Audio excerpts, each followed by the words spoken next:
வெட்டுறதை இப்பொழுது விட்டு விடுங்க.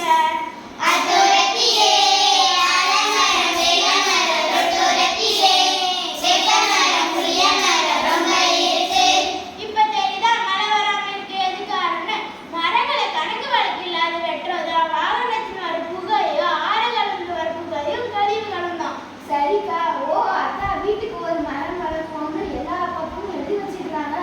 இன்னைக்கே வீட்டுல 4 மரக்கண்ணை வாங்கி நட்டு வச்சிடலாம். மரத்தை வச்சலாம், மரத்துக்கு தண்ணி ஊற்றலாம் இருப்பேன். கிணத்துல தண்ணி ஊற்றி கிடக்கு, அதுக்கு என்ன பண்றது? ஆமா, என்ன கேளு, கிணத்துல தண்ணி ஊற்றி போறதுக்கு நாம தானே காரணம். என்னக்கா இப்படி பழி போயிருங்க? கிணத்துல தண்ணி ஊற்றி போற மாதிரி நாம ஒன்றும் செய்யலையே, எதுக்கு எடுத்தோம் நாம கிடைச்சிங்களா? நீ செய்யற தப்பு உனக்கே தெரியல. ஏன்னா எல்லா பயிர்களும் அதே தப்பை தானே செஞ்சுட்டு இருக்கிறாங்க. என்னன்னு சொல்றேன் கேளு. ஃபர்ஸ்ட் பைசா பொருளை வாங்கினாலும் இந்த பைக்குள்ள போட்டு எடுத்து வரோம். பிளாஸ்டிக்ல செஞ்ச பையை தூக்கி ஒரு மூலையில போட்டு வச்சிடுறோம்.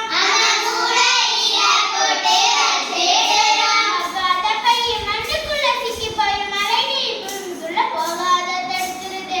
பத்தாத கேணி கூட வச்சு போக வச்ச இந்த மக்காத பைகளை வாங்குறத விட்டு விடு.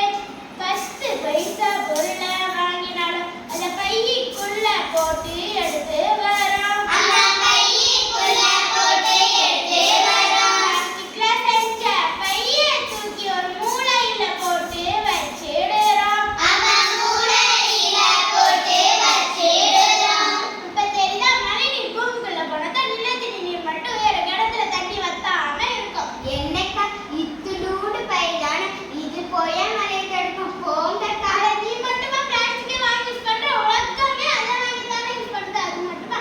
அறிவியல் வளர்ச்சின்ற பேர்ல பிளாஸ்டிக்கை வாங்கி யூஸ் பண்ணி அப்படியே தூக்கி போறோம். அது பூமியின் மேல் மட்டத்தை பயங்கரமான விளைவை ஏற்படுத்துது. அப்புறம் எப்படிக்கா அவசரத்துக்கு பொருள் வாங்குறது? ஏற்பாடு பயிர் வாங்கு, காகித பயிர் வாங்கு, துணி பயிரையாவது வாங்கு. பிளாஸ்டிக் பொருட்கள் பயன்பாட்டினை குறைக்கலாம். பிளாஸ்டிக் பொருட்கள் மறுசுழற்சிக்கு அனுப்பலாம். பிளாஸ்டிக் பொருட்கள் பயன்பாட்டினை குறைக்கலாம். இது பல வழி இருக்கு. சரிங்கக்கா, நீங்க சொல்ற மாதிரி செஞ்சா மழை பெய்யும், நிலத்தடி நீர் அதிகரிக்கும், பயிரெல்லாம் பச்சை பசேல்னு